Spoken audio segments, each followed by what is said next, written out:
GBush just set Jason Lloyd on fire once again, and this time, there is no coming back from it. Cooked. That's the only word for it. Jason Lloyd stepped up to the mic, and GBush turned him into a highlight reel of embarrassment. Again. Here's what you need to understand before we get into everything. This isn't the first time GBush has cooked Jason Lloyd. It isn't the second. At this point, it has become a pattern so consistent, so reliable, that you could set your watch to it. Man, let's talk about what I heard on UCSS. I can't believe what Jason Lloyd had to say. And as many times as GBush has cooked Jason Lloyd, Adam the Bull, and guys like that, Tony Grossi and Mary Kay Cabot, when you start getting clowned enough, you start thinking about the things that you say, and you got to put in perspective. My whole thing with this has been, what are you trying to get out of this? Where are you trying to go? Under no circumstances would I ever give Deshaun Watson another contract if I'm the Browns. And I agree with you, even if you did give him one, I don't think he would take it. I don't think he would sign it. So what are we doing here? What are you doing? What are you trying to accomplish with this? You're trying to win games. I get it.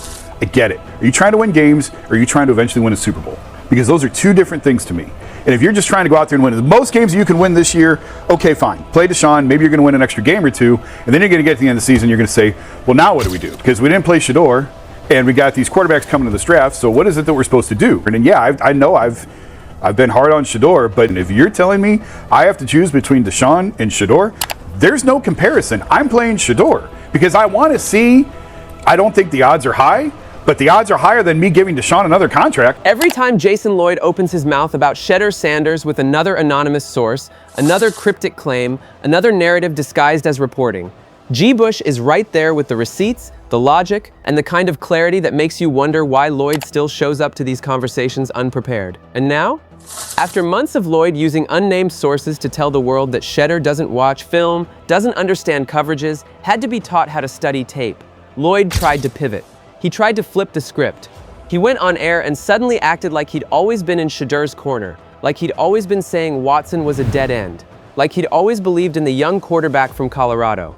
And the audience remembered. GBush made sure of that. I'll give you a quick story. When I came out of McKinley, I was #1 recruit at OU. They had a guy, shout out to Mike Fox. He was like a 6'4", smart white guy. And I'm looking at him and I'm like, listen, bro, you're out of here. This is the next wave. You're done. And I got into it and I'm looking around and they used to say, yeah, Mike, he's coming to get your position. He's coming to get your position. And Mike Fox, I'll tell you what, the thing that he had was he knew where he was supposed to be at. He was going to class. He did everything he was supposed to. And then I realized that they were using me to motivate Mike Fox. They said, this kid is coming to get your spot, right? Eventually, I did take his spot at the end of the year. But then we had a new coaching staff come in. And guess what? I had to earn it all the way over again. GBush has been saying the right things about the Cleveland Browns quarterback situation since before most people knew how to spell Shedeur Sanders' first name. And every time Jason Lloyd, Adam the Bull, or the rest of the Cleveland media collective steps out of line, GBush has the receipts, the logic, and the delivery. This was a masterclass because GBush didn't just call out Lloyd's flip-flop. He used a personal story to explain exactly what Cleveland is doing with this whole Watson versus Shedeur narrative. And when you hear it, you realize GBush isn't just watching film, he's reading the chessboard 3 moves ahead. GBush told a story about his own college days. Coming out of McKinley, he was the #1 recruit at his position. And the coaches, they brought in another guy, 6'4", disciplined, doing all the right things. And instead of just letting the competition play out naturally, the coaching staff used that other player as a motivational tool. And GBush looked straight at Jason Lloyd and said, that's exactly what Cleveland is doing to Shedeur Sanders right now. Watson is the guy they're holding over his head. Not because Watson is starting, but because they need Shedeur hungry.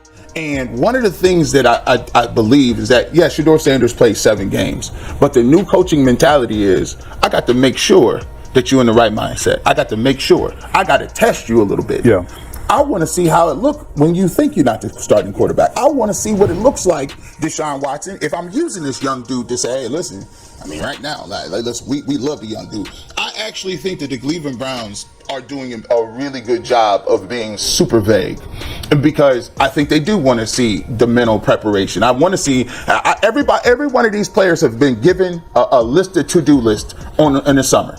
They already met with him. They gave him the pamphlet, and I think there's a little motivation going on, and there's some jousting going on, because I do think that they want Deshaun Watson and Shedeur Sanders to be on edge, ready to go, super competitive. Comes to the facility, the message is, the veteran is coming for what you think is yours.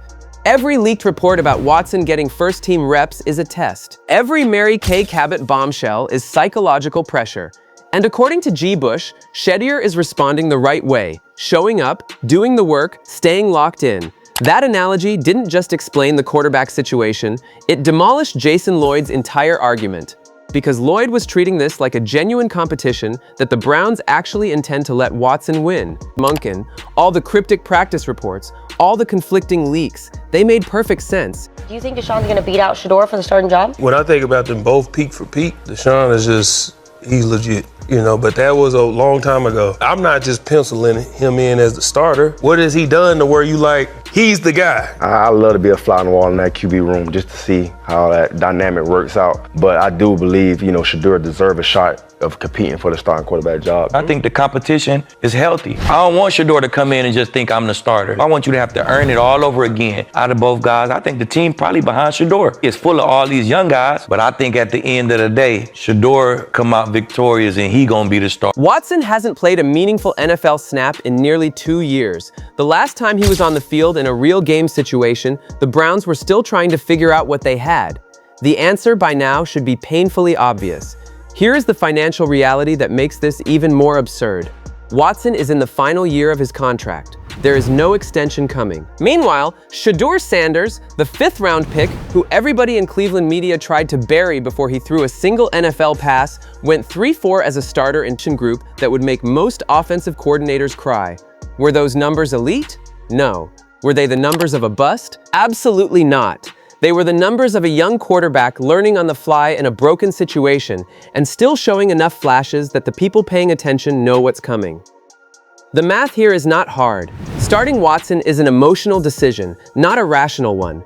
It is the Browns organization refusing to look in the mirror and admit that the trade, the contract, the entire Watson era was a catastrophic mistake. At the end of the day, this isn't just about Deshaun Watson. It isn't just about Shedeur Sanders. It's about a media culture in Cleveland that has spent years manufacturing narratives instead of reporting facts, and getting called out for it by someone who doesn't even have a press pass.